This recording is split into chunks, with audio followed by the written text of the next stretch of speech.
And we're live. Hello, Internet. Welcome once again to Casual Lorecast.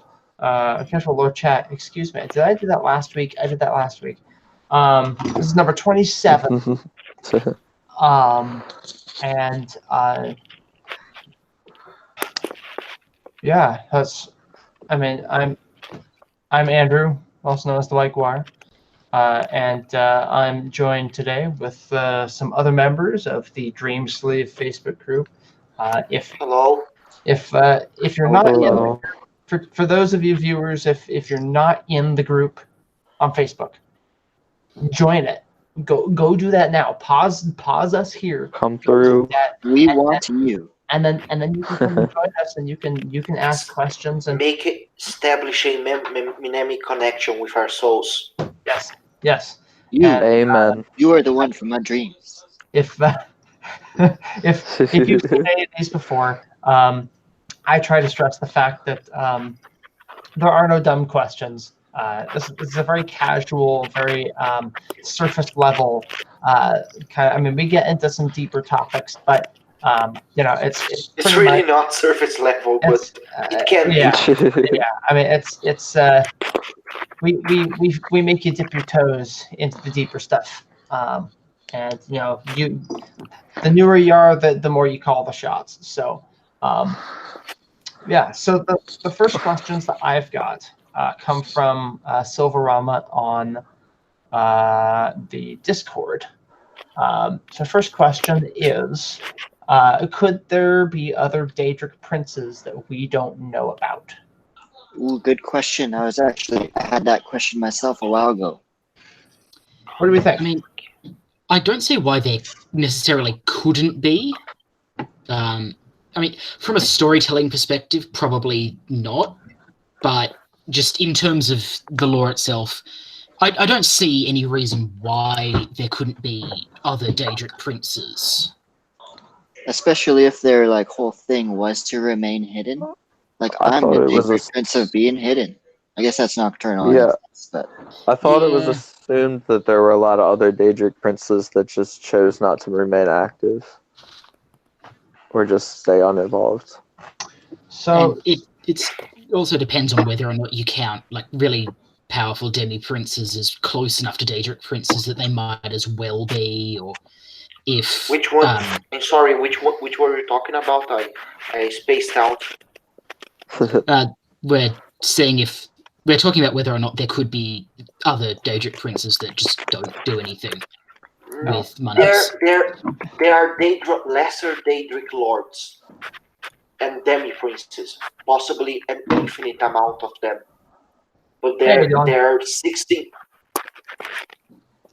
Well, but there are 17. 17, yeah. 18 minus 1.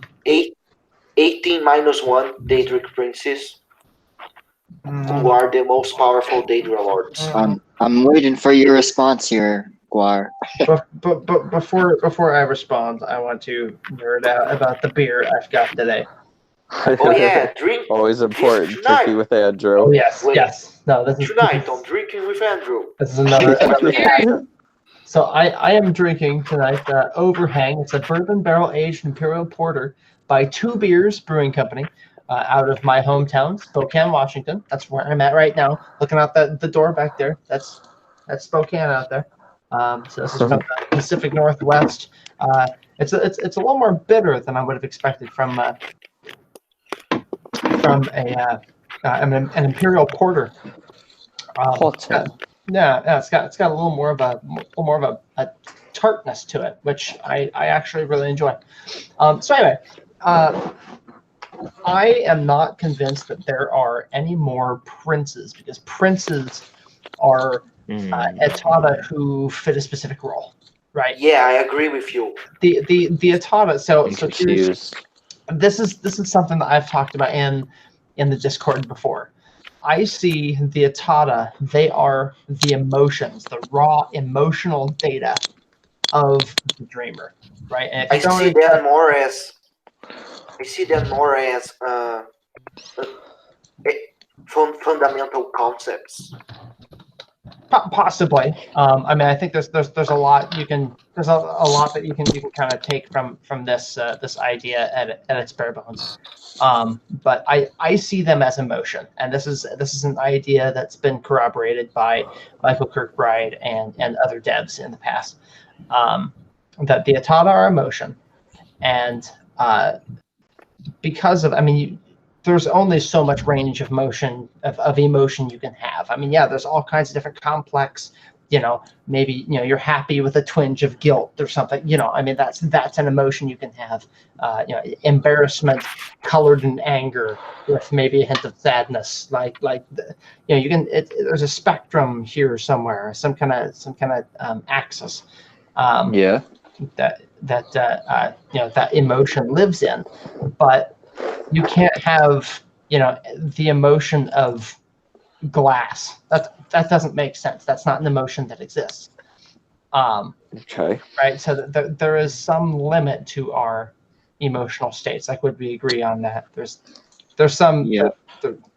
At some point, the emotions. I mean, there's a box. I have a follow-up question, I guess. I'm willing to follow the argument. Okay. I was just gonna say, do you guys think there are any emotions then that haven't been touched up on with any Daedric or Adric Well, and Ada? and this is The serpent implies that. well, this is where kind of the emotions thing kind of starts to fall apart a little bit. Is we don't really know what emotions go with what prince or what Adra. Yeah, What emotion I'd do be you more think? inclined to consider them as more like ideas. but concepts, ideas. then Like again- Marin's take on it is the idea of change But then through again, revolution. at the same time, how do we define our own emotions? I mean, how can you? What does happy mean? They are reflect. I think they're related, but they're not the same. I would say. Yeah. But There's somatic in nature and reject definition. I roll off of that idea. Hey, Ariel. Right? So back to the initial question: are there more Daedra princes? I do not think there are more Daedra princes. There may be other spirits or something that are of a comparable power, but they are not princes. I wouldn't say comparable power. This goes back to the look up the lore masters archives. A bit of fun with them. Yeah, the two parts. They talk about a lot about how Oblivion works. Yeah. And basically, what he explains is that there are countless Daedric lords, demi princes, and lesser royalty of Oblivion. Yeah, which and people will take that a different way, and they'll say that Fanuiten is implying that there are other princes out there somewhere. But he specifically says that there are only 16. Hey, Jeremy, we haven't seen Jeremy in forever. Can anyone hear me? Would it be possible Yes, we to can hear you. access? Give us a second, my Jeremy. volume is messed up. Anyone hear me on here? Yes, Yes. yes, we can I hear hear you. you. So here Hello. we're following a thread here, Jeremy. I can't hear anyone.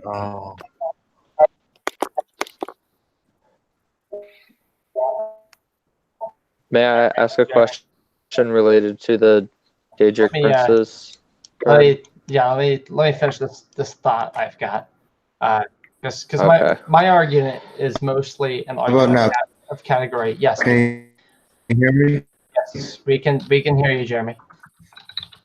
Can you hear us? Ground control to Major Tom. Oh, sorry about that. Ground control to Major Tom. No. Oh, No. Take your protein pills and put your helmet on. Yeah, I think it's a matter of category. There may That's great. You can hear me. I can't hear any of you. Oh no. Sad days.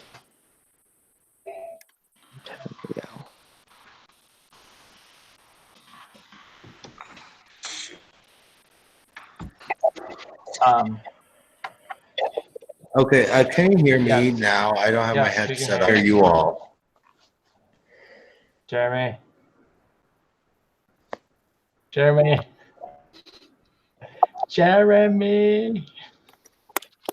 Yeah, I guess I don't think he's I there. am back. I am back in I community. can't. Okay. You here? I think I'm you're here. lagging a lot. Okay. It's all right. It'll equalize. So whether or not we accept that there may or may not be Oh, it's where I'm staying. You know.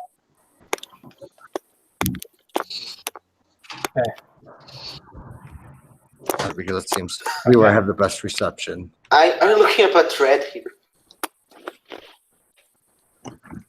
okay. Can I should I continue? Go on, go on.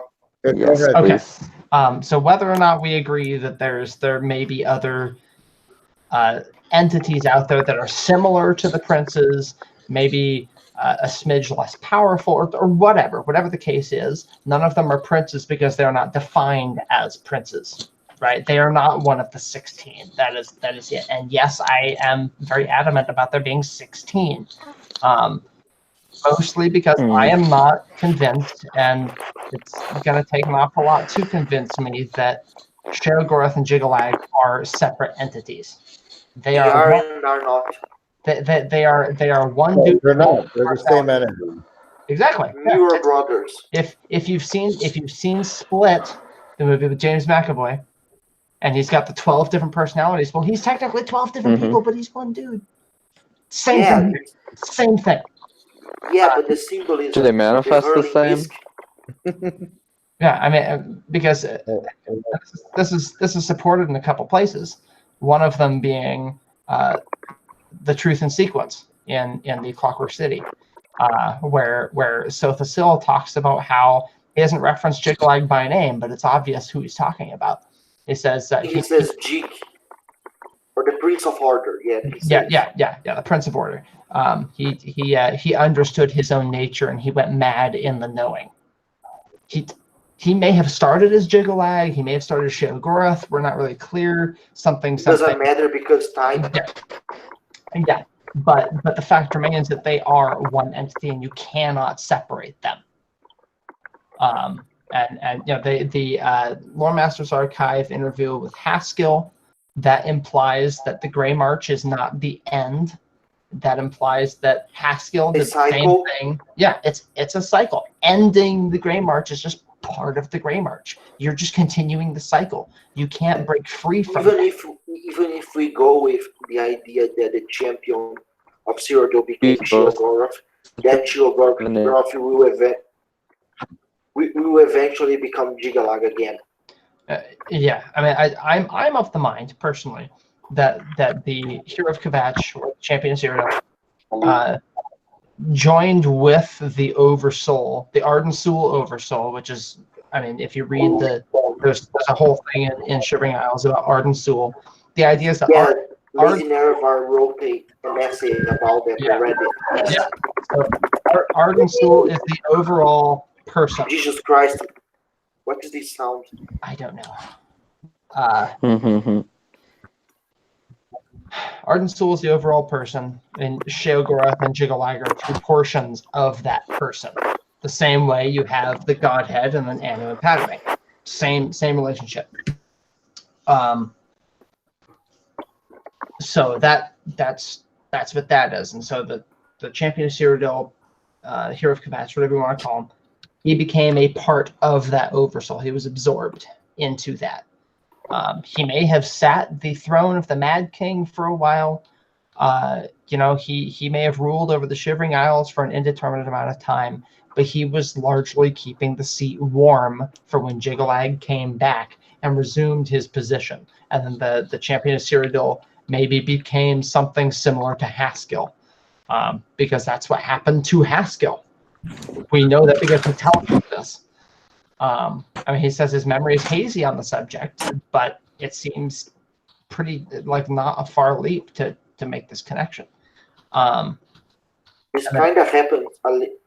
This idea that the champion, the new Sheogorath, will become Jiggalag again. Yeah, and see the only evidence the only evidence people use is that, oh yeah, you're the mad god now, and they say that you've gotten the mantle. I say, oh well, you mantled him. Well, just because you got the mantle doesn't mean you mantled. It's not just because of that. Oh, I know. There's a couple other arguments. It's just the first one. There's like Kurt Coleman actually saying that we ascend into the Mad God's office or something. Yeah, but that's, I mean, a queen regent is in the office of the king despite not being the king. I mean, operating with the power of is not the same as being.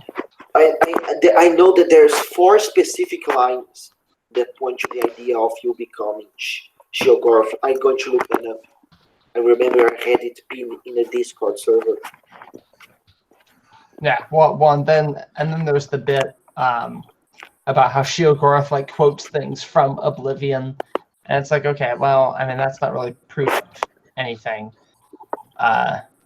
because I mean the Hero of Compassion, Champion of Cyrodiil didn't even necessarily do the Dark Brotherhood quest, and didn't necessarily do the Mages Guild questline. Like, those things didn't necessarily happen for the Hero of Kvatch. So if Sheogorath is saying them and he is the Hero of Kvatch, then he is implying that there is a canon path for the Hero of Kvatch, which is a prisoner, which is a player character, and that just doesn't work. You can't do that. I'm trying to find it. Hold on.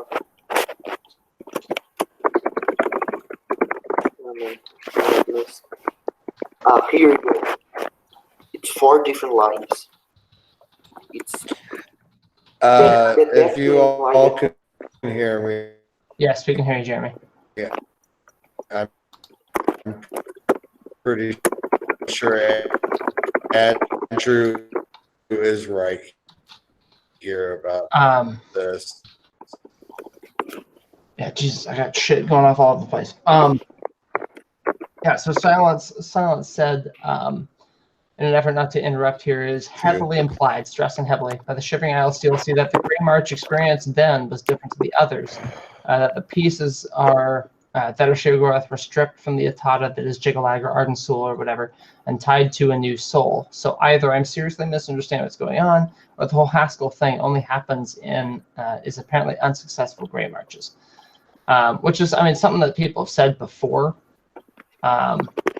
But I mean, wouldn't they say that this Grey March is different every time? I mean, if he's the Prince of Madness, why do we? Sheogorath is the one telling us what's going on. Why are we believing him? He wants you to freak out. Like, he wants you to be wrong. He is as unreliable as it gets in most cases. People point to Vivek, but the only... I'm pretty sure it was actually Jiggalag that mentioned that, but I might be misremembering. Okay. Which Jiggalag is also insane. Because he is Sheogorath. He's already mad. That's where Sheogorath came from. What's that, Matt? I sent you a PM on Discord. Oh, yeah, I did see with the lines that imply it. Yeah, those lines are where the idea came from. Let's see. Yeah, do you have the strength to survive his trials, tame a realm fraught with paranoia and despair, and wear the mantle of a god? Which, a mantle is not the same as mantling. Yeah, I agree, but... Yeah, you can wear the mantle of Batman. That doesn't mean you are Bruce Wayne. Yeah, I'm not saying you are, but... Oh, yeah, no, like, that's just my... That's it, but if the player breaks the curse and assumes the mantle of Prince of Madness, well, he becomes the Prince of Madness. He didn't say you become the Prince of Madness. Now, though you have ended the cycle, hold the mantle of madness, and Jiggalag is free to roam the voids of Oblivion once more. I will take my leave. I mean, because notice how Jiggalag is never brought up in Skyrim, like at all. I was brought up in Blades, apparently. And you will take my leave. You remain here, mortal king, god. It seems uncertain. This realm is yours. Perhaps you grow to your station. Fairly well, Sheogorath, Prince of Madness. No, he does address you, Sheogorath, there. Yeah, the Haskell does the same. Yeah, well done, Lord Sheogorath. Never doubted you for a moment. As you have assumed the mantle of Sheogorath, at this point, it's pretty impossible to convince me otherwise. But if other people want to believe it, then, I mean, that's on them. He also says this. You also have the ability to affect the weather in your realm. As it is an extension of yourself, it will also have an effect on you. Eh, So you are the Lord. So you become the new Lord of the Shivering Isles. that's also less fun. Rule of cool. If it's boring, it's wrong. But I think it's cool that I think it's that you I think it's tropey. Honestly, I think it's hackneyed and becoming a god. yeah. No, why But would then why would you want to do that? There's nothing. There's no way you can surpass that. You can't no, get but there. then no, but then the champion, but then the Grey March will happen again, and the current Shigogorth will need a new champion, and he will become Gigalag, and the cycle will repeat endlessly. That's cool. Maybe that was something I'd considered at one point, but after seeing Haskell talk about how he did the same thing once, that Yeah, Haskell. yeah. And why do you think we don't see Haskell in Skyrim? Oh, I mean that's because he's not there. Oh, Yeah, I know. I mean, he can be somewhere else. Haskell in ESO is also very different in appearance and role Same voice and actor. personality. No, it's a different voice actor, and he looks completely different. I was just gonna say, Andrew, that's a good point you made about Jigaleg still being insane too. I didn't Yeah, really he is think just about a that different before. way. Like Yeah. Syl, who is cursed with clarity, he understands what everything is, and he knows that Jigalag is mad. Yeah, And it's Syl- like a Syl- like a super crazy guy off his meds tells you something super seriously. yeah, Basically, he yeah. sounds like he might be right, but then he says something crazy, and you're like, "Oh, you don't know what you're talking about." No. It would break the importance of duality to separate Shoggoth and Jigalag. Like then why have Padme and Anu? I mean it's because that's what they're supposed to be. Yeah, They're so intricately entwined that to break that it ruins it for all the other cats. So I think I asked this last time. So Jigaleg is the most Anuic Daedric prince, Yes, and then Sheogorath would be the most Padomaic. probably. So they're very interesting.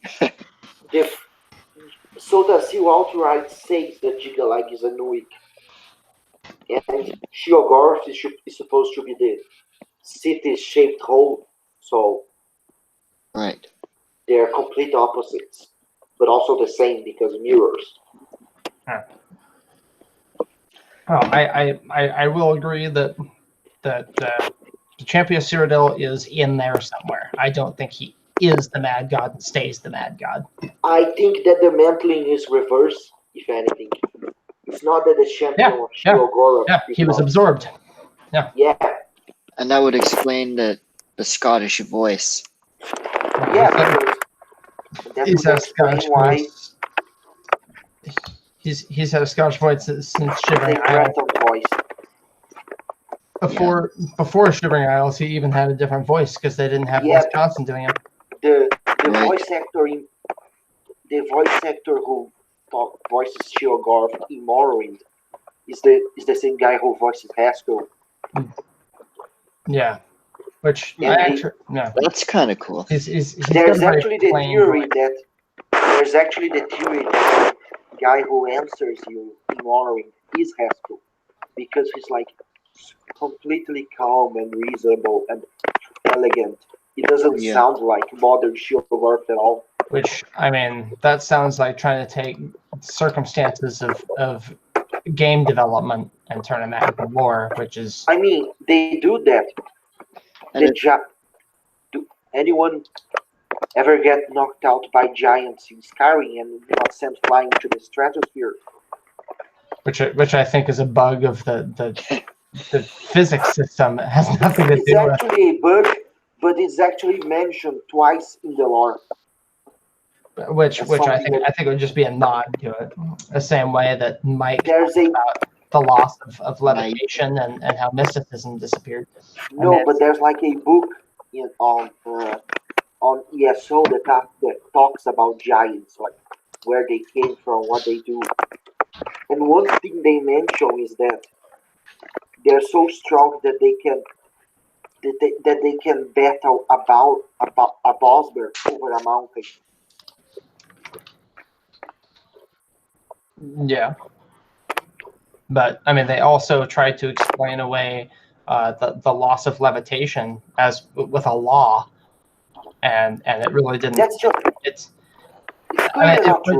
when you try to explain game development mechanics with lore, it I mean, yeah, it's kind of cute, but we can't really take it seriously.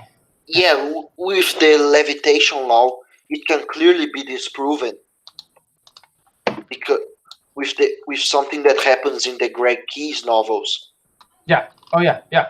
Where that scene where the battle mage casts a levitation spell over an entire army, and so like you just have like thousands of soldiers flying around. Yeah, obviously. And so I mean, and so that proves my point that when these kind of bugs are kind of humorously mentioned in the games, in lore books or whatever, I mean, do we take it seriously?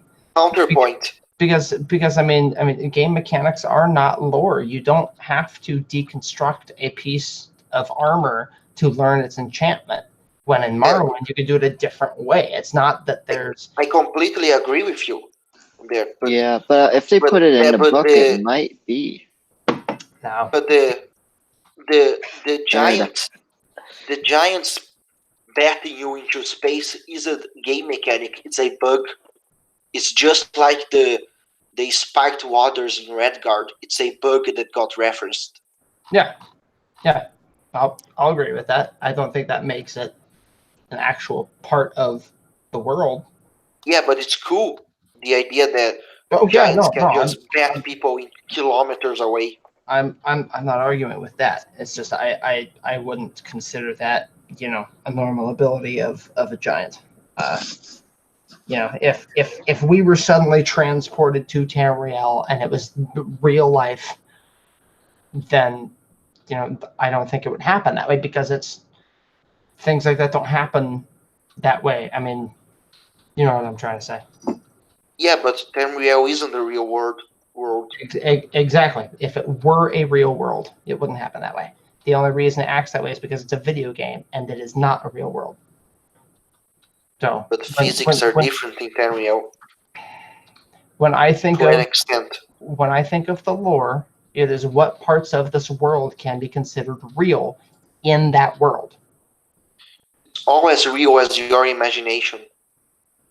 Okay, we're missing the point here. Let's move on. I was sorry if I was being a dick there. So what's the next question? I'm sorry. Oh, it's fine. I'm just frustrated. But I guess we could also just say that also, like, what you say is true, Andrew, because we know that, like, in the lore, there's way more people that exist in the lore than is shown in the game, so it goes further than what we can even see in the games anyways. No, if I keep talking about it, I'm gonna get pissed off, so we're just gonna not. All right. I know myself too well. Damn it. So, Silverama asked, what is the Elder Scrolls equivalent of antimatter? And that's an interesting one. Does anyone have any thoughts? Anything they want to share on that?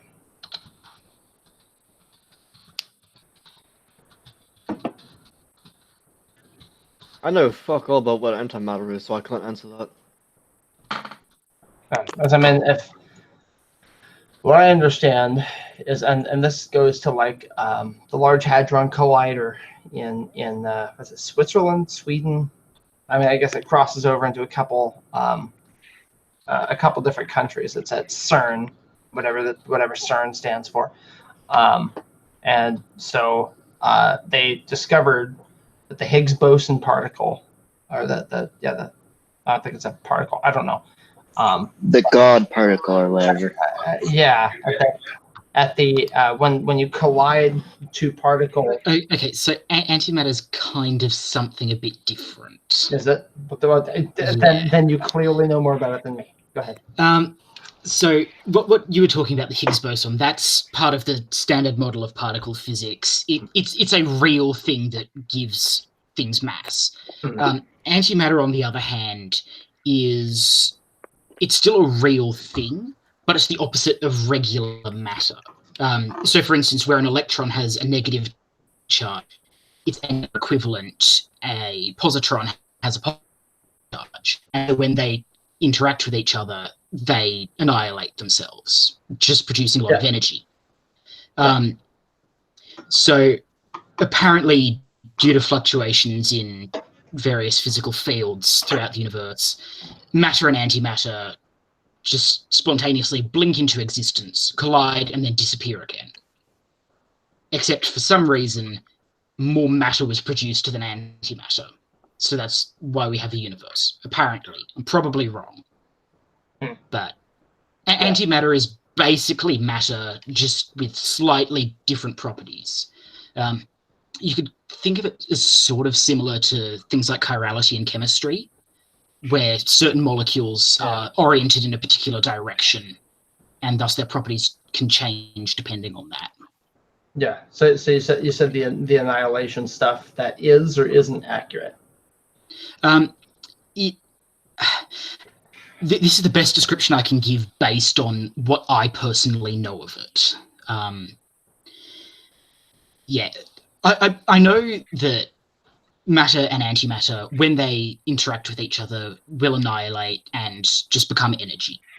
That has been observed hundreds of times. We use antimatter a lot for things like medical scans and stuff like that. And so we have experience with it from that.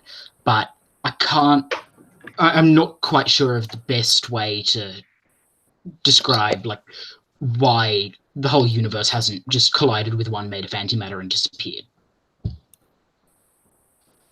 Okay. Since that does happen. Okay. It's difficult. I guess the best way to say is just basically chance. Okay. Because I mean, the only thing I can really think of, there are two things that I think of, and that are relevant to this conversation. One being the atomos, which is really only referenced when talking about Pancrato sword, which is a sword singing technique that allows you to cut the uncuttable. And a lot of people liken this to cutting an atom, atomos atom, and that creates a nuclear explosion. So you're using your spirit sword. Yeah, I don't think it's just that. Yeah, see, I don't know. But you cut I don't atom. think. Yeah. There's a post by Marello Ryan that you can find saved on his subreddit that like Model of the Godhead and its contents, that he talks about this. Yeah. He argues about how the atomos isn't equivalent to a real world atom. Yeah. Rather, the Greek concept of it, the indivisible, is like not a physical particle, but a literal concept of something that cannot be divided, that's impossible to divide. Yeah, and I think I read that same thing, which is why I'm so tentative with this. But they literally say that the atomos are the laws of nature, or aka the earth bones. Yeah, the earth bone. Yeah. So you're and cutting. And in the same text in Cyrus versus Vivek, when Cyrus is receiving the memories of the Unsay and learning their techniques Neo style from having it all implanted in his mind. The text describes the Pancrato sword as arc the bones that otherwise cannot bend. Yeah. So the earth bones. So what I think the Pancrato sword does is that it cuts the earth bones. Yeah. Which shouldn't be possible, and in doing so it kind of breaks reality. Yeah, so it's like blue screen of death sword. Causes the whole machine to crash. It would explain why it can destroy a fucking continent. Yeah. Sticking a spanner in the works, so to speak, except it's a sword. Yeah. Yeah. But so that's one thing. The other would be hadrons and daedrons, which are mentioned in a couple places. Where are hadrons mentioned? Hadrons are in a lot of places. Yeah, I was looking at them. I was looking for them earlier, and before we started, I only had like 5 minutes to look I'm for going it. to look at some obscure stuff like I think the hadrons are mentioning some very obscure stuff like some coda stuff, but daedrons you can Yeah. find relatively well. Yeah, They're even mentioned in ESO. Daedrons are mentioned in Oblivion. I think is the first time that they're actually mentioned in game. Yeah, on the it's true on that book like liminal bridges. It's like a Okay. giant word Yeah, salad. because liminal bridges talks about how to create portals to Oblivion planes, basically. It's a wonderful word salad. Yeah. Also, where the term hyperagonal comes from. Yeah, I'm trying to. Yeah, but a daedron at least.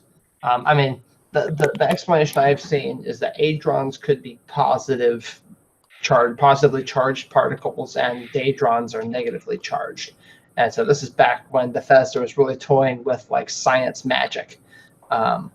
And so, casting spells somehow alters the flow of daedrons, and that's what, allows you to do stuff. And then, something about Oblivion streams. So it's like different combinations of particles flowing in certain ways. And I mean, that really just sounds like simple, high school physics or chemistry type stuff. The electron shells of atoms. But yeah, I mean that. I don't think hadrons exist. They're never mentioned. I saw it. It was mentioned in a comment on Tesla. like 3 years ago. They said, well, if like daedrons are negatively charged, well, then hadrons must be positively charged, or something like that. How do I search a specific word and no variation? Okay. Or hadron. Hadronicon. It's possible for daedric prince or an hadron to zero sum. No, I'm just searching for it. And hadron particles. Betrayal. Yeah, hadrons are mentioned in that text. Betrayal, which people thought was Michael Kirkbride, but it isn't. That must have been. Is that a Coleman then? Did you read Betrayal? I've probably read it before. It's a fantastic apocrypha that okay. was so good people were thinking it was Kirkbride, because it's basically a remake of the Arcturian heresy. So people are like, oh, MK mentioned he hated that text and would like to try it again. It must be this. But no, it was just something a fan did.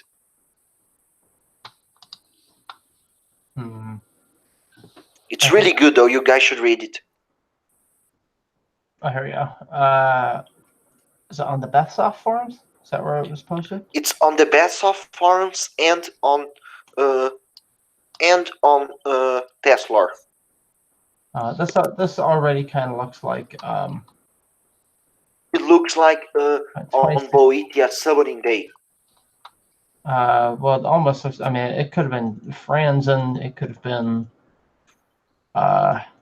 Word of Corvus. It could have been.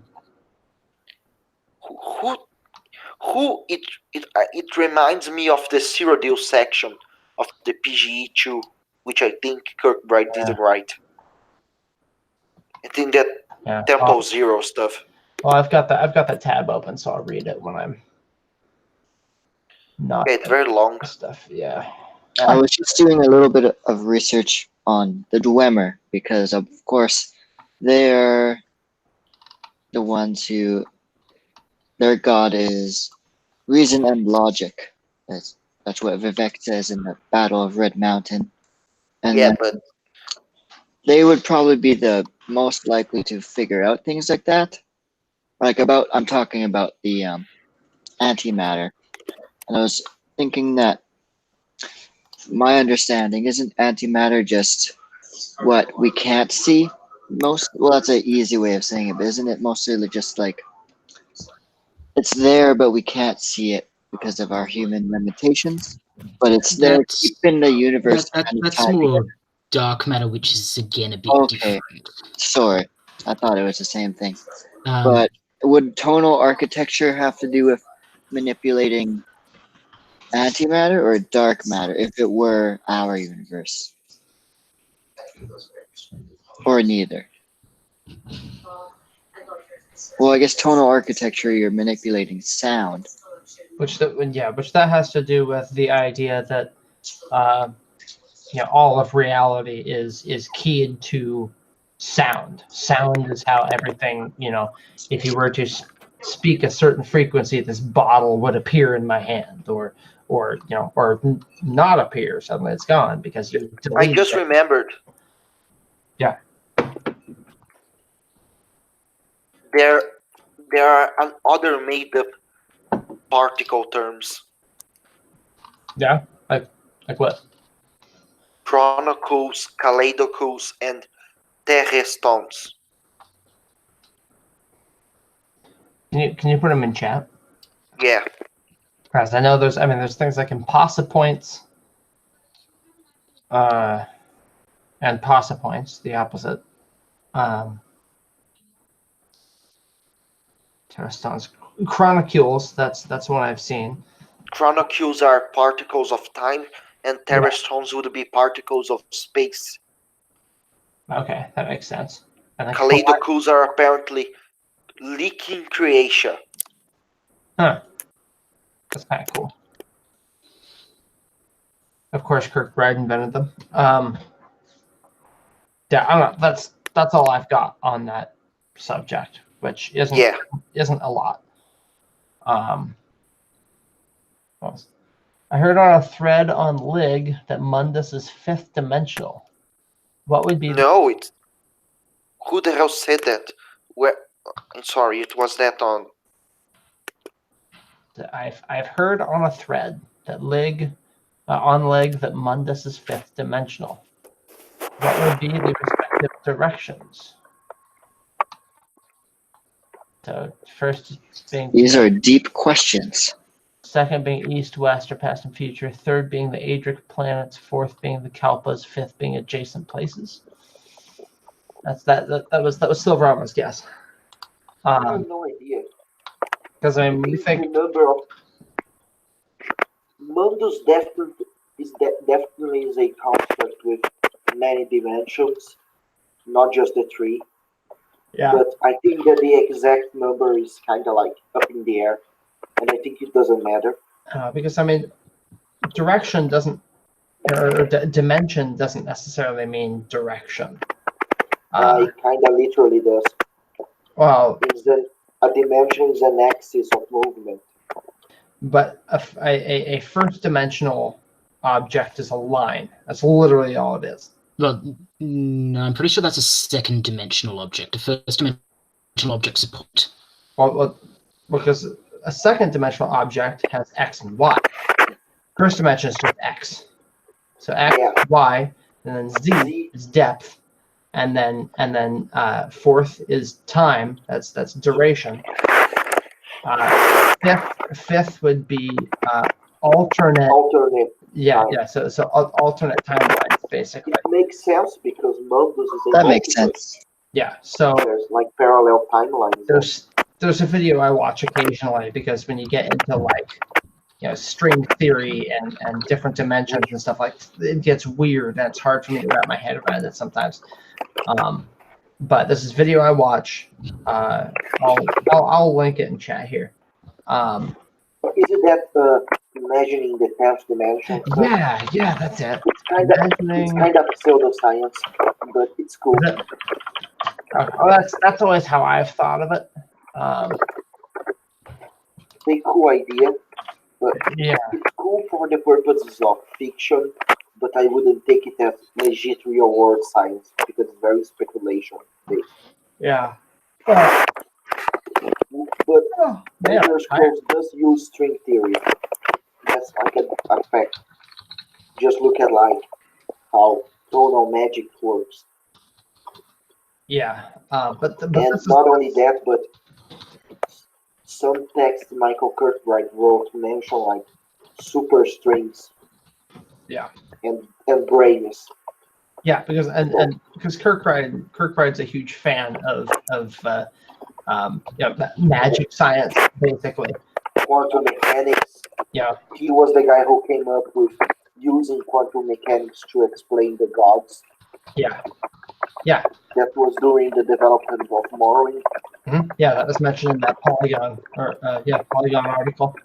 Yeah, and he had mentioned it a longer time in the past. But we weren't sure if that was something that was actually there in development or something he came up with later. But no, apparently it's something he came up with while he was working on the past. Which I mean is great. Speaking of that, man, I wish he had stuck around for Pride Luno. I don't know. I don't think I agree with that, Silence. Single dimension has to have it's how maths works. one. If you think of it like a number line, a value on a number line is a single point, and a number line is representative of a single dimension. So you can only have one value on this line. When you add a second line, you can have multiple coordinates, and then you start getting lines. We actually only see in 2 dimensions. The difference is that we can move in 3. So we have that because of our movement. I'm thinking in terms of. I have no idea. Why does this matter anyway? One dimension, that's your x. X, one dimension. That's why it's x. There's only one letter. X, y. You now have 2 dimensions. You got length and width. I'm thinking physics here, which I know the 2 are related, but like you can't have if you've only got one way to measure a thing, either width or height. You can't do both. Then you have one dimension. Yeah, in a single dimension. So say you've only got your x-axis. Yeah. You can only go along the line of the x-axis. Mm-hmm. You can't go up above the x-axis because that would require a y dimension. Mm-hmm. You can't go off to the side of your x-axis because that would require a z dimension. You only have this x-axis, and you can only exist as one single value on that line. But so you're stopping yourself along that line is the thing. That's like a 0 dimension. You can only have one point. You can only have one value. Then there's no dimension at all. If I was to draw a Cartesian plane, but I can't share my screen, I will send you a photo via Discord. Okay. I'll try to graph what I mean. I understand literally how math works. As a man, Yeah, science bitch. If you take a you're talking about the dimensions of the box, the length, the width, and the height. I used to deal with shipping a lot, and that was Well, I had to measure all 3 dimensions. 1 dimension, 2 dimension, 3 dimension. Yeah, Andrew is right. Anyway, I think we should talk about something else because Oh, I I'm don't know. tired. I'm tired. I'm cranky. I was busy all day today, and All right, I got a question. Go on. You guys think we'll see lots of Meridia stuff in Elsewhere? Because A little bit. she doesn't like necromancy. She doesn't like undead. I don't like undead. I'm a fan of Meridia because I don't like the undead. I like Meridia too, but how much do you want me to answer? Because Okay, well, if it's spoiling, that's cool. it's not a spoiler, it's just a yes or no answer. We will see a lot of Meridia. Sure. Because they have a data mine text file with a lot of dialogue lines and lore books from elsewhere. Fair enough. Meridia That answers my question. No, No. she's only mentioned a couple times, and there's like a some Meridian mounts and pets you can buy. Oh, yeah. Well, fair enough. This is about the necromancy bit this time. You'll probably see her in a later expansion. Oh, yeah, I Outside guess I just got Elsewhere, so I guess I can check out Somerset Isles now, which people were telling me to do. Somerset Isles has a lot of Meridian stuff. yeah, Somerset Isles is pretty great. Maybe I should make a high elf to check it out. I don't have any questions. I wish I did. Make sure you play the Psychic quest line because it's great. It's a bit tedious to just walk around on the world like it does, but it's worth it because the payoff at the end is great. I just had a quick question. Go on. Do they have any like race checks in Elder Scrolls Online? What do you mean? Like in Oblivion, they'll be like, "Oh, hey, you Khajiit, furry cat, get out of here." Yeah, they do have like lines that change depending on your race. I haven't encountered that too much. I think that in Somerset is really apparent. Alright. If you make a human, I think that the people in Somerset receive you better if you are an Altmer. Yeah, Cool. Maybe they'll like me in Elsewhere then. in Somerset, it's very obvious. I know that That is awesome. That makes the game that much in better. Workmeyer they call you dry skin a lot if you're not an Argonian. Nice. I They haven't won't done do, that either. but if you're not an Argonian, they won't. If you are an Argonian character, they won't do that. Obviously. I guess since they want to be inclusive, they don't like stop you from doing any quests if you're not high elf or Argonian. I mean, of course you can do all quests, Yeah. regardless of her race, but like some random NPC dialogue will change. Yeah. Well, that's cool. At least gets you immersed a little bit. More immersion. I never cared much for immersion. I mean, I get the point, but I think some fans go way too crazy for it. Oh, you can call me crazy then. Are you like the type of people who like download like mods for Skyrim that make you like so you have to eat or otherwise you die? Well, I did try a little bit of that. That was fun, but I actually made my own mod called Immersive Hunting. It's on consoles and PC actually on Bethesda.net. But it's so like when you hunt a deer, there's guaranteed to be 3 meat and antlers, and if you kill a saber cat, you're guaranteed to get 2 eyes, 2 fangs. So it's like it makes sense because there's no way you could kill like a saber cat and not be able to get 2 eyes or 2 Makes sense. fangs. Yeah, it makes it a little more fun, I think. Makes you feel like you're there. part of the fun. Hmm. I'm at a loss right now. There was a thread on Tesla that like compiled a bunch of MK lore questions from his Tumblr. Yeah, someone reported that. Really? Yeah. Oh, it's not related to law. Yeah, fuck off. It's related. It really is.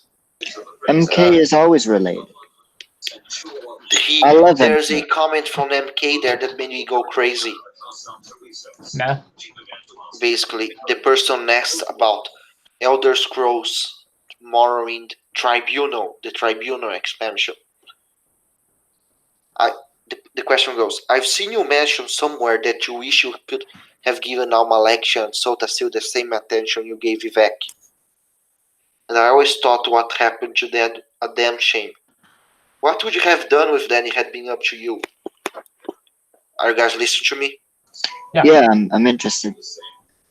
And then MK responded, before we had to cut Elder Scrolls 3 down to just Vardenfell, a lot of the notes on Almalexia and Sotasil were left on the floor. She was always supposed to go crazy though, and Sil was going to be a dead fractal dungeon that you would explore. After I left, told me that at E3 the plot of Tribunal and it sounded cool and familiar enough that I decided not to write Almalexia's pillow book and Sil's 888 death mantra that would end up being a palindrome. Dude. I like, that would be so fucking amazing. Why didn't that happen?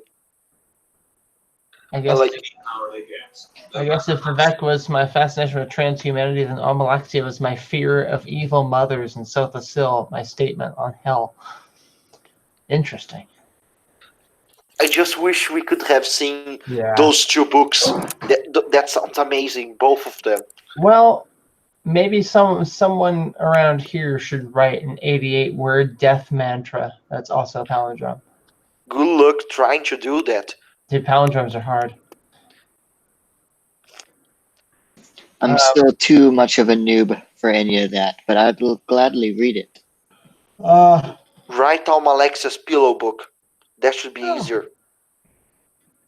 I would have to look up like pillow books and stuff and like get an idea of what I'm supposed to. There's a fanfic that there is a really good fanfic that is like the sermons on Almalexia. Yeah, I think I've seen that. Yeah, the 36 sermons on Almalexia is a really good piece of apocrypha. Yeah. So I've got another question here. Can there be negative mass in an Oblivion realm? Sure. Why not? Would that be like dark matter opposed to antimatter we were talking about? I have no idea. I don't actually know what that means. So me neither. I think it's something. Oh, okay. So the Elder Scrolls equivalent of black holes or neutron stars or quasars. Black holes. I'm pretty sure. Well, stars themselves are just holes, right? They're white holes. Basically, yes. I think the serpent could be a black hole. Could be. I mean, maybe not black holes specifically, but they're made of not stars. What does that mean? Yeah. I mean, it really just means what it says. They're not stars. They could be bananas for all we know. Unstars. Bananas aren't stars, so. But I think there's something similar to black holes, just less severe, I guess. In specific, I think that the unstars are the way the Hist entered the dream, or at least entered Mundus, and in a way they are black holes of memory. They constantly absorb memory. All rivers flow to black marsh, and so that's how they are a thing. So I mean, that doesn't really, they're not in Oblivion per se, but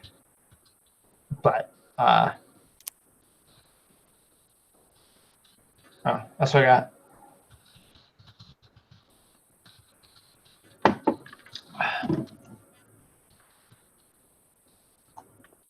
Oh, silence. I see you drew a thing here.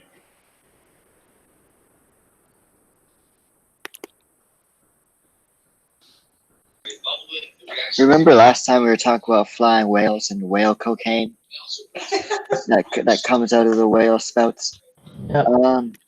And then Nordic wasabi was the only thing that could end the addiction.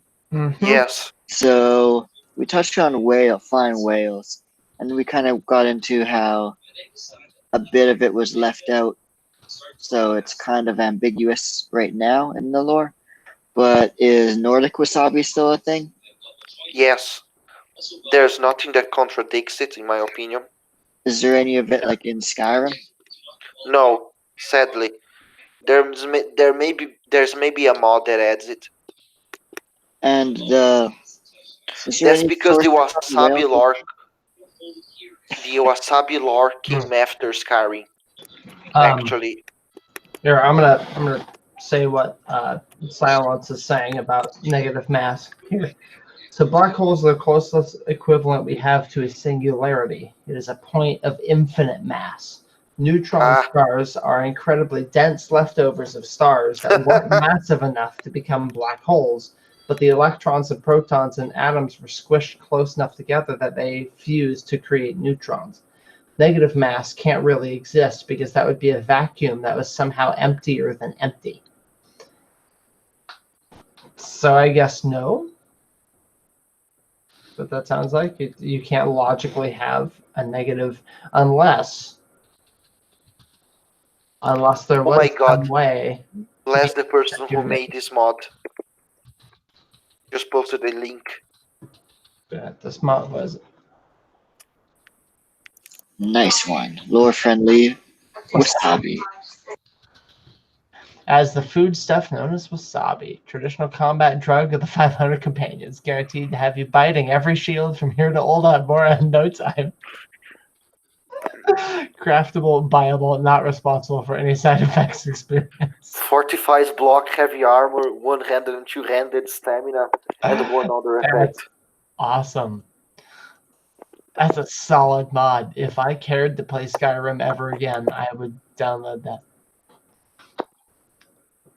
I don't think I'm ever going to play Skyrim again. I'm with you. I tried it again, but I can't do it anymore. It's just so uninteresting to me. Yeah, no, I'm playing through Morrowind again.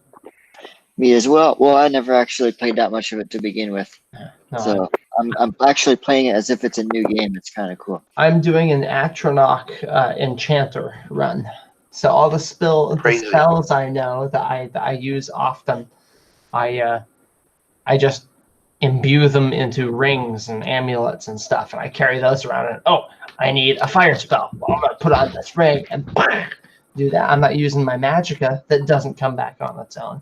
Oh, I need water walking. Well, I've got this amulet. Oop, hey, now I'm water walking. Nice. Well, I'm doing a similar thing because I'm like a sneaky Khajiit rogue kind of guy, but I really want cool amulets and stuff, so I'm making lots of money selling stuff to Creeper.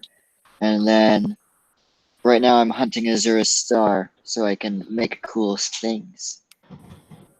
And then you can just buy enchantments. It's pretty cool. Yeah, I'm thinking.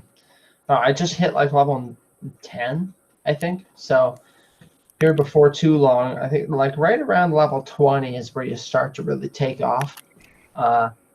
So once I hit that, I'm gonna start going for like Azura's Star and hunt down like golden saints and stuff. Nice. Yeah, because I've got this.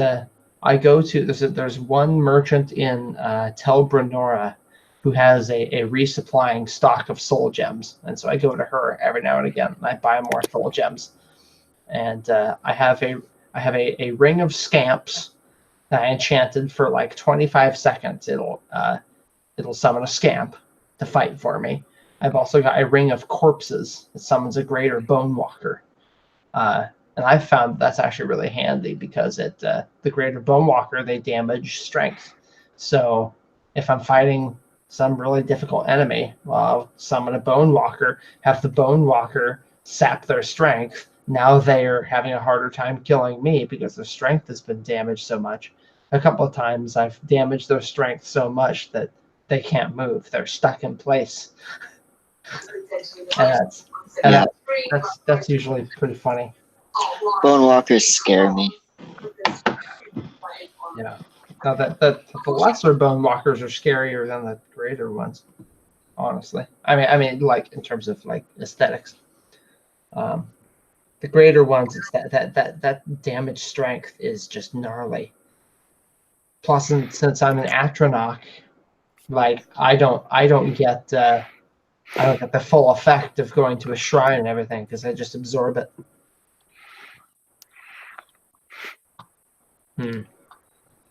So, Silverama also asked, what's the lore explanation for the alchemy loop? There's a glitch in There is none. Yeah, where you can loop fortify restoration potions and fortify alchemy potions while enchanting. And eventually the enchantment becomes so strong that you can have a fire enchant that does millions of damage. I'm not expecting a real answer. There's no. Yeah, that's a game mechanic. This is what you are reversing subgradiency.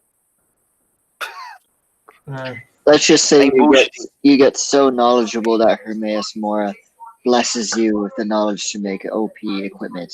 Four Suitors of Benita. Headcanon. The Four Suitors of Benita is a great book because it is a great book. It has a zero sun example. It does. I cited that one time as like evidence for a zero sum, and this one guy got all mad at me. He's like, well, but that's part of a fiction. I was like, okay, but it's not like werewolves or some common fiction trope. This is like obviously the author knew what it was. Like it's too specific to have just made it up and be circumstantial. Like that doesn't make any sense. Yeah, and there's also Septimus and some other stuff. Well, Septimus, I don't think he's zero summed. There's also the piles of ash in the Dwemer ruins beneath Mournhold. That I think was a writer's slip up. You find a bunch of piles of ash like on beds, on chairs, on doors. Yeah, and I think that was supposed to be like, oh hey, this is what's left of them after the red moment, but you don't like the idea of there being piles of ash? You think it should just be nothing at all? Nothing at all. They all combine into one thing, and that thing is currently on the Numidium. Yeah, their souls combined, but their bodies. But see, we never find piles of ash anywhere else. Hello. Yeah. So I like the idea, but Hey, Felix. Even if you have been going to the same tattoo artist years and got another question coming. Whose TV is on? Jesus. Oh, sorry, it's too loud here. It's really loud. Beverages and dishes of Tamriel. It's a thread on Tesla. Huh. Nice. Yeah. No one ever gave me feedback about the. Well, I think Silence. You made that one recipe, right? Yes, I did do. You should get the cookbook because it has. Yeah. That was Dora Watt. Is that what it was? Yes. There's. Would you drink skooma, Andrew? No. Okay. I did see a post in like the Elder Scrolls subreddit. Someone like used the cookbook and like created like an Elder Scrolls breakfast or whatever, and they had fucking skooma on the table.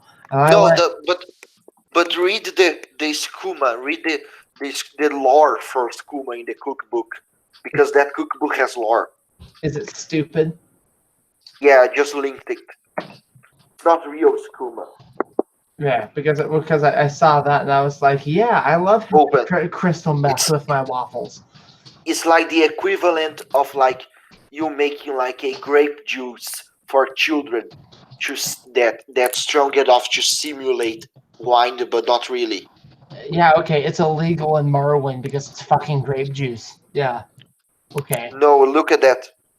Because skooma is highly sought after, yet so illegal, some enterprise and innkeepers across Tamriel have cooked their version Own versions. of a cordial that mimics the addictively sweet drink.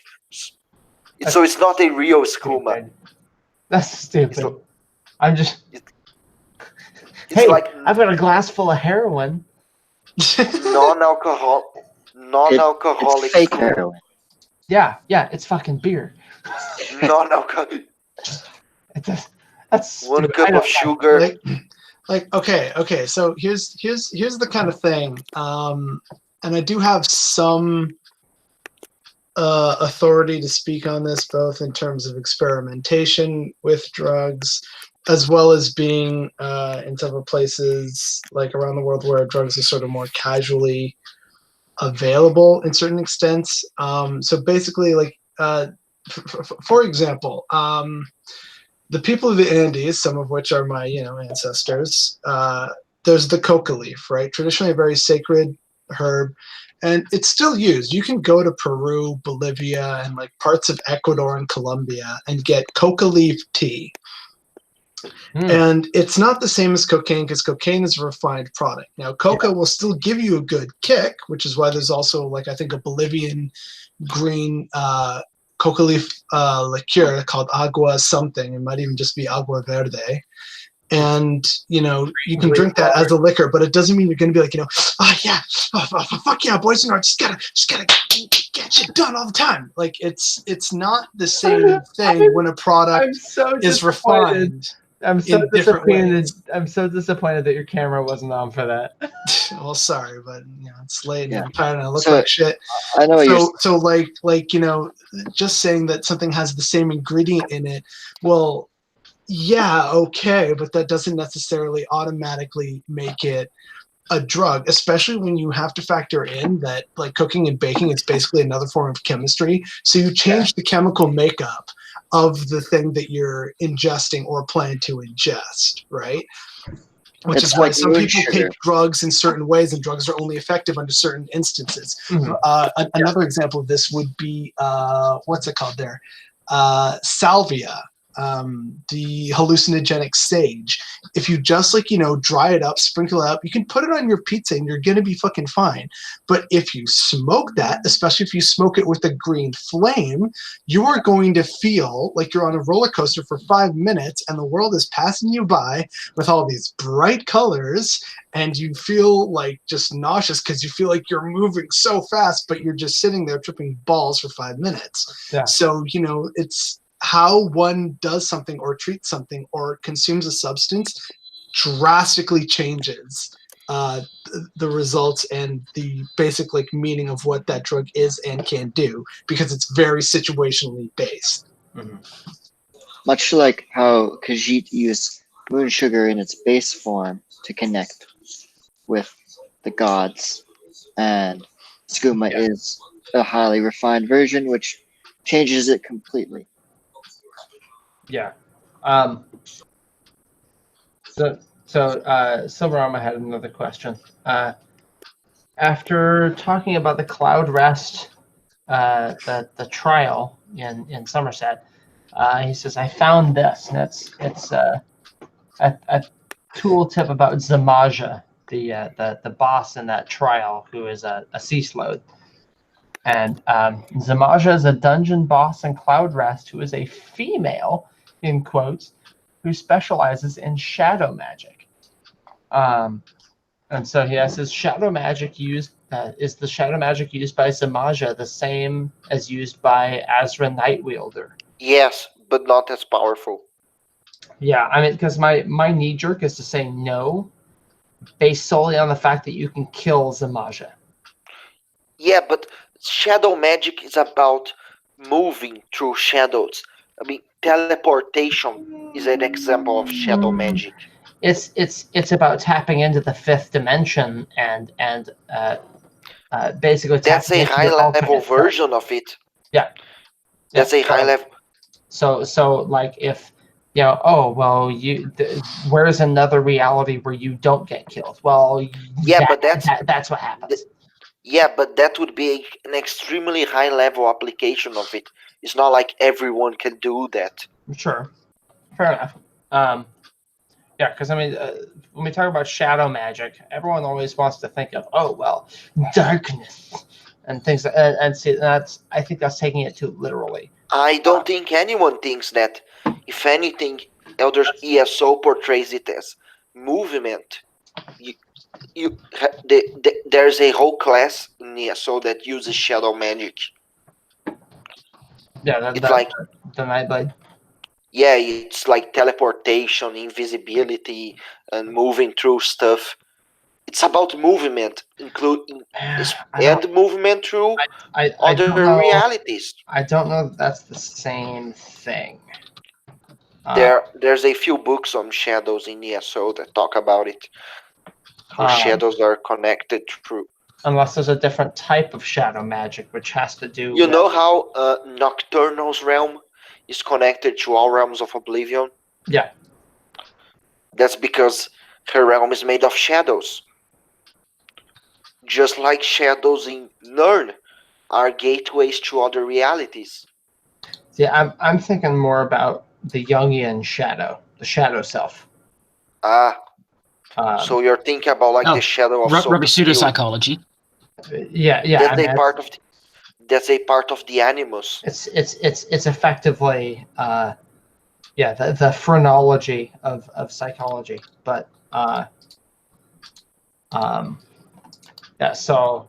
dealing with souls and fear and that kind of, like that's what I think of, because I've played Persona 5. Yeah, I mean, I've played through that trial, but I was trying to stay alive rather than paying attention to the lore. Which trial? Cloud Rest.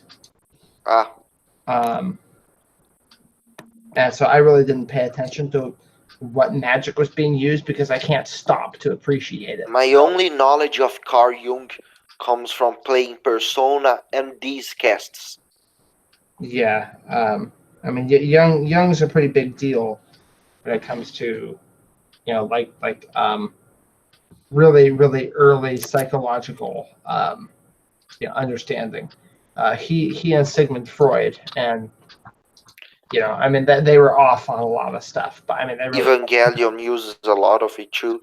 Yeah, they really influence a lot of fiction.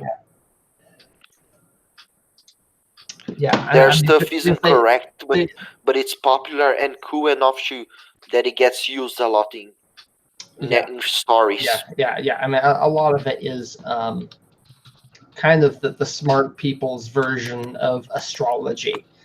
Yeah, the person, the four-letter personality traits or whatever. No, that's Kabbalah. What? I'm being offensive, but I'm talking about like those new age mysticism things, No, I'm talking about that, INTP, ENFP, or whatever. You mean like that soul science stuff, like that people pretend it's real? No, I'm talking about personality tests. Yeah, it's like a personality test. You take it, and you were one of 16 personalities. Yeah, that's dumb. Yeah. I mean, it's nonsense. They all say that you're 2% of the population. Well, what the fuck is the other 98 then? If 16 times 2, that's 34. Well, then what's going on with the other 66% of the population? What are they? Yeah, that's too specific for what all the crazy options there are. It's specific, but it's also hyper general, which is the point. That's how definitely. Any astrology, for a day, that can work for almost anybody, and it's really just sweeping generalizations. Yeah, what are we, Daedric princes? Yeah. Oh, you like spending impulsively. Oh, what? I mean, don't we all? What does that mean to you? Oh, I like to buy a Snickers on my way out of the store. Like, I mean, yeah, that kind of applies to everybody. I could fucking write horoscopes. Are you kidding me? In Elder Scrolls, though, the star sign does matter.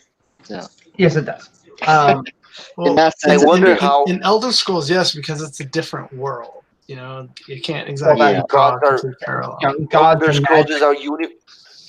Elder Scrolls is a universe where gods are demonstrably and scientifically real. Yeah. Yeah. Yeah, Dwemer don't know what the fuck they're talking about. Well, no. See, No, Dwemer knew, but yeah. they thought of it as like natural forces. They didn't attribute conscience to them. Yeah, Well, no. yeah. The Dwemer, they knew that the Aedra and the Daedra existed. They considered them highly powerful beings. They didn't consider them worthy of worship. They Yeah. also didn't consider them real. Oh, they considered them real. I Absolutely. would disagree. Their philosophy is based on denial. Now we're getting into it. I love Dwemer stuff. Let's keep it going. Denial of reality because they knew they're in a dream. Yeah. I mean, the Read it. gods aren't real because no one's real. But Yeah, that's what Yeah. I meant. But stepping into the fiction, then yeah, oh well, these entities exist, but they're not gods. We don't worship them because that's silly. Why would you worship your grocer or your landlord? You wouldn't, because they're not gods. And neither is Mephala, neither is Boethia, neither is Azura. It's the I same personally concept. disagree, but Interesting. So I don't think you need to worship them as gods, but I think that denying that they are gods is silly. Um, That's my view. if they really knew that, Andrew, would they zero? I am shit without Google. Hold on. No, Zero Sun isn't just about knowing the idea of the dreamer and like an amaranth. Anyone can know that. It's about your belief. Believing full-heartedly and living that. Just like Nirvana in Buddhism. Yeah. Just knowing the concept of That's it, Nirvana won't make you achieve Nirvana. But our But brethren, if they really Hold believe it, then that's what Hold they believe. but our brethren, the Dwemer, scorned the Daedra, scorned them. They disliked them, mocking our foolish rituals. Why would you worship gods? Preferred instead their gods of reason and logic, which they didn't have gods. They instead turned to reason and logic, which effectively became Numidium. It was their science. So that, I mean, that they scorn the Daedra. That they know that they traffic. Kagrenak destroys timer with facts and logic. How did they view the Aedra? The same way. The Aedra and Daedra are effectively the same. Right. I'm By their As far definition. as the Dwemer were concerned, the various gods were just planets. planets or entities that are extremely powerful. Yeah, okay, they have this power, but why does that mean we should worship them? They don't get our worship just for being strong. That's not how we do. We operate on facts and logic. Fair enough. To us that you are logical enough to earn our trust and our worship and our veneration. And hey, maybe, but you can't do that. So piss off, scorn the Daedra. I have found nothing that has ever said that the Dwemer disbelieved that the Aedra and Daedra existed in any way, shape, or I form. think that the only true atheist in Elder Scrolls would be a has-fat Antabolis. Oh no. That guy is Atheists. Atheists don't exist in the Elder Scrolls because but has-fat is kind of hilarious. He questioned Vivek's existence despite living in Morrowind at the time Vivek was alive. What was that in the Numantia intercepts? Is that when he? No, that was in the Redguard forum thread. Yeah, I didn't read that. So that sounds to me like questioning whether he's a god or not. No, he questioned the existence of Vivek. Like, did this guy ever exist? Is there proof of his existence? I don't see him. Is it actually Mephala? Yeah, and then there's the answer from Jobasa, which like, holy shit, guy, get out of your room and talk to people. Talk to priests, talk to ordinators, go to Vivek City, he's real. Because like House Antibolus is a big, like he's the Indiana Jones of the Elder Scrolls. He's the ultimate skeptic. He lives in the most fantastical, absurd world ever, and he's like, no, if I don't see it, I don't believe it. Let's be scientific. Let's be logical here. It's actually kind of hilarious. You could at least try to see him. I think he's the funniest character in all of Elder Scrolls. Almost every has-fat posted by he by is Coleman a steward is of great. the Fighters Guild, so he's not exactly great on the magic-y stuff.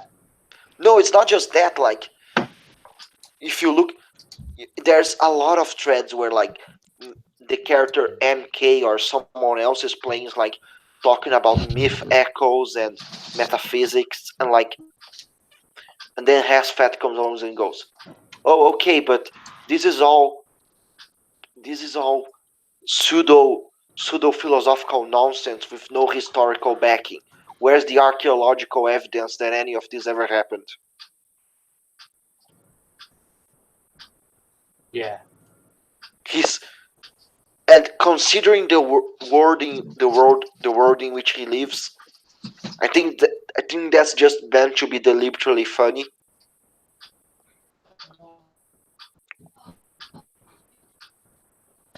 So Silverama has another one. I know Daisai Ray was canceled, but we should have some speculation about what the Black Amaranth could have been. Which that's Anu. That's stretching what I know even. There's a shitpost answer that I'm not going to say, and there's the actual theory that I have on what the Black Amaranth would be. What do you think, Felix? I don't even know enough about it because I haven't read DSCRA. It doesn't exist. Well, we have our ways. Really? We know, for example, that in Daisai Ray, that Numidium deletes the good Daedra. So Mafala and Zora and Boethia. We have like some artwork of it, but we don't know anything beyond that. Yeah. I mean, just bear in mind, like, Felix and I do know Kirkbride. A little bit, yeah. A bit, yeah. I mean, I've never talked to him about Elder Scrolls stuff, but we've been around for conversations with other people who have talked to him about Elder Scrolls stuff. Well, yeah, and I haven't spoken to Kirkbride directly about stuff, but I have spoken to Kirkbride because I wrote like this kind of piece about Morrowind and why it was so important, and he just asked me casually, hey, can I send this to Coolman? I think he'd get a kick out of it. And I said, yeah, man, go ahead. Yeah. So I know at least that Kirkbride and Coleman have read something I wrote about Morrowind, and that's about it. Yeah. What an honor. Well, yeah, Kirkbride Senpai noticed me. I'm fairly certain that Kirkbride reads the Telmora. He's never commented on anything, but Kirkbride knows. Kirkbride is there. I remember when I first posed the question in the Sigic Order group, which is really hard to get into. Really? Yeah. It used to be like a who's who of like movers and shakers in the lore community. The inner circle. In a manner of speaking. I mean, it was really just the nerdiest lore nerds, basically, all like talking at in a similar context. And yeah, Kirkbride's in there. A few other people, or no, well, Kirkbride isn't even in there anymore. There's some drama. I didn't even know that was a thing. I will have to check it out. Yeah, the whole place fell apart. Because of the guy who was a Nazi. Or was that somewhere else? No. That's the Apocrypha. That was Apocrypha. Yeah, that was. I ruined that. Yeah. Okay. So there's a lot of different groups, and Like Facebook. again, I okay, yeah, on Facebook. So I don't really know how much we're allowed to say about some of these people and situations, but basically, when I first started getting into this, there was Elder Scrolls lore. Mm-hmm. Just still There around. was the Sigic Order. Mhm. There was the Colovian Fur Hat Society. Which is now the Dream Slave. Yeah, which is now the Dream Slave. Like I'm getting to it, Andrew. So like there's the Colovian Fur Hat Society. There was Nern Posting. There's the Grey Maybe, and there's another one that I'm forgetting. I can't remember. There's a sixth one. And the Grey Maybe is mostly for like Yeah, writing. like art and stuff. Yeah. But then basically there was a bunch of shit that happened with several different members in different groups for different reasons. So for example, Apocrypha was ruined because it basically came out that like several of the mods were like bold-faced Nazis. Admins. Yeah. Yeah. Mods and admins When you were say were Nazi, you Nazis. mean like actual Nazi, or like that they would deny being Nazis, but they were white supremacist nationalists. Yeah, and they even had like Nazi. Yeah, and they Yeah. used Nazi language and shared like Nazi memes. Yeah, they're fucking. And had like Nazi symbolism in their profile pictures and shit. It's like, okay, Yeah. but you're not a Nazi, right? Cringy. So that ruined the Apocrypha. Really, it came down to when because I used to be an admin on there, and then Oh, no. and then I was there, Jonathan was there, and a couple other people, and then all the Nazis kicked the rest of us off as admins, and we were like, okay, is this some kind of power play? What's going on here?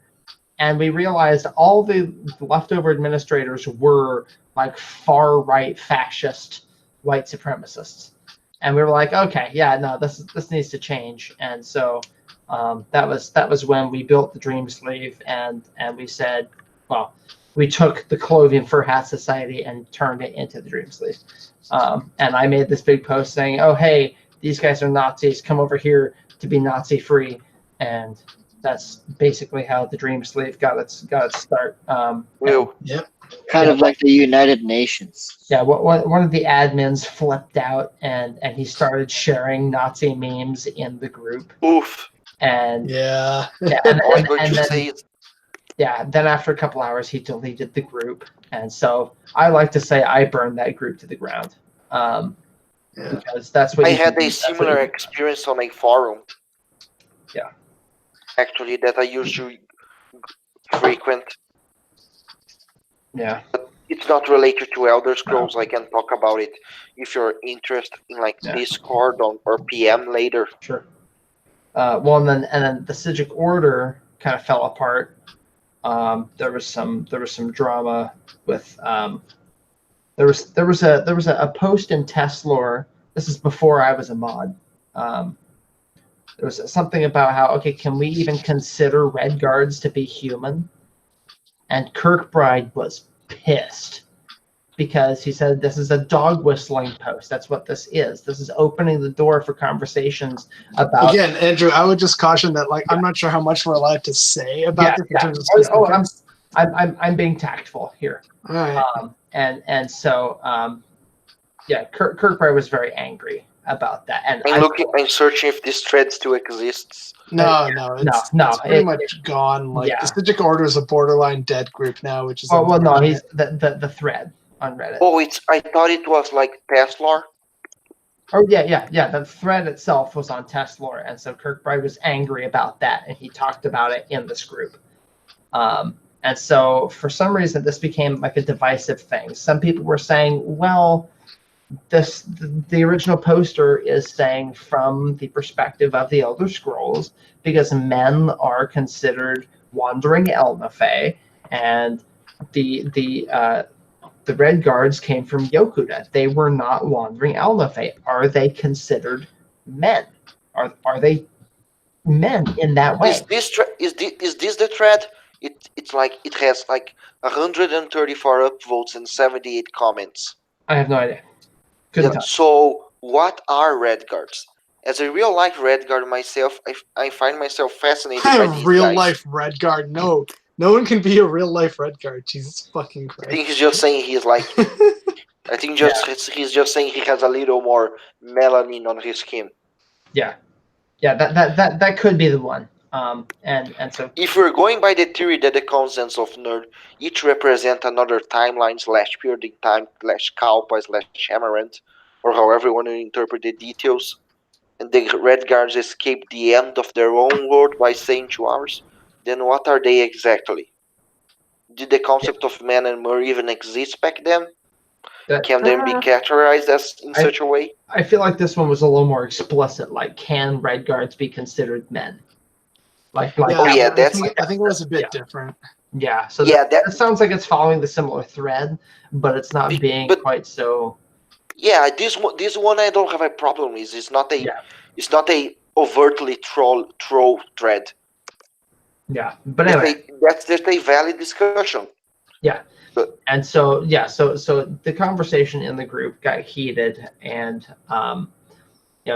other people, they tossed their hats in, and Kirkbride himself was effectively called a racist in there because someone implied that the Red Guards are a token black race among the other races. They're the token exotic black people in the they're world, not. and that is in its essence racism, because it's we wanted someone exotic, let's make them black, like that. And that was this person, and this person had a really good point.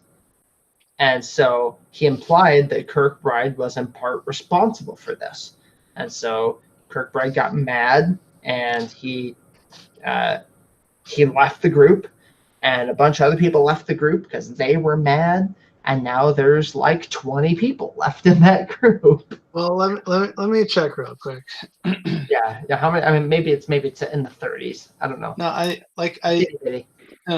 think there's still more than that, but I think it's just that most of the active base that is not myself, you, or Ziegler or Nelson has left. Yeah, no one cares in there anymore. Let me just see. It's a husk. What you're saying is 88 members. There are 88 members in the Civic Order. That's a powerful group number. I mean, when we had like, what did we have in there? I mean, we had over 100. Yeah, I mean, there were a lot of people who were. So what you're saying is, many fall, but one remains. Yeah. So. I kind of drifted off in the discussion a little bit, but there is one thing about Red Guard. No one really has anything bad to say about them in the universe that I have found. Yeah.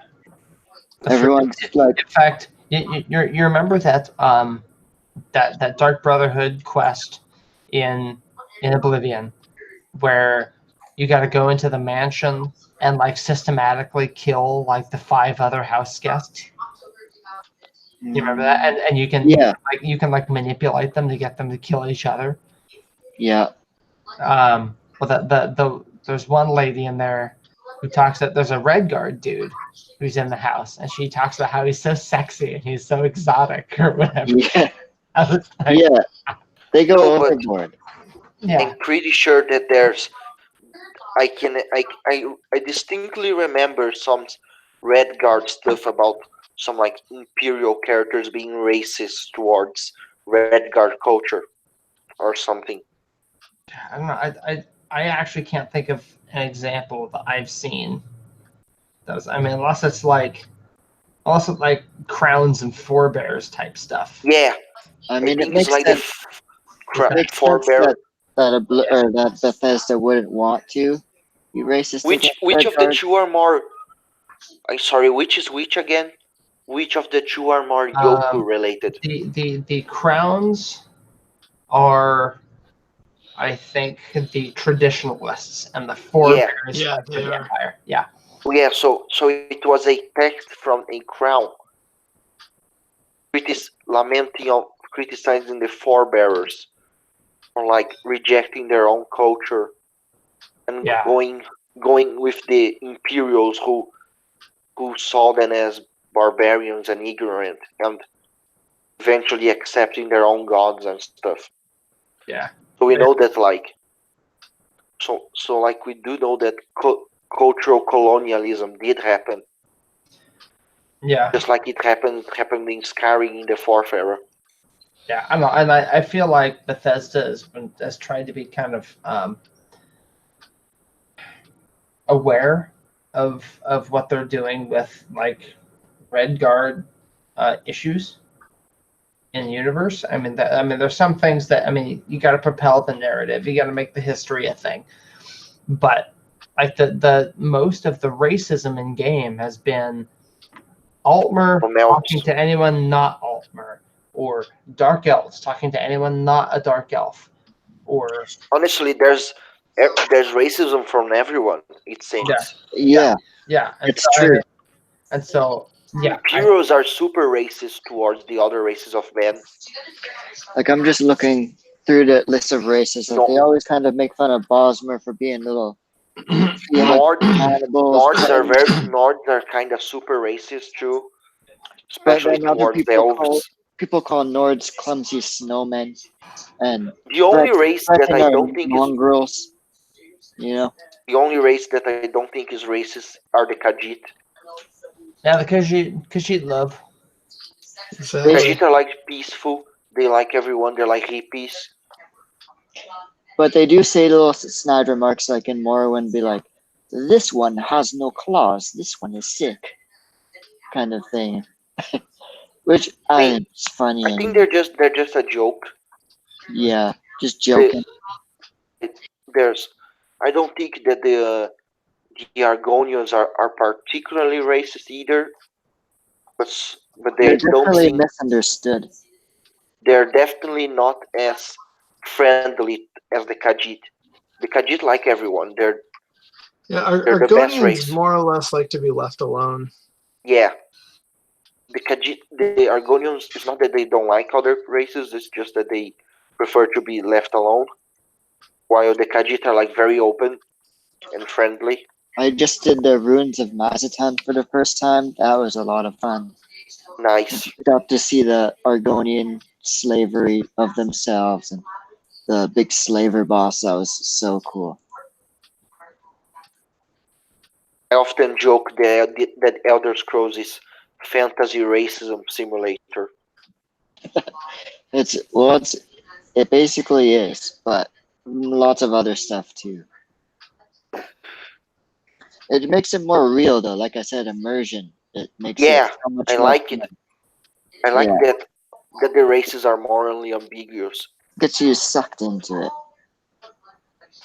But I wonder if in the next Elder Scrolls, how much they'll go into racism with Redguards as well, or if they just won't touch on it at all. But I mean, maybe they'll just make it like, because I'm sure it'll be continuing on the timeline after Skyrim, and they gotta have some kind of more stuff. They gotta have some war with the Thalmor, because the Redguards, they've held I just their hope own that against they them. don't.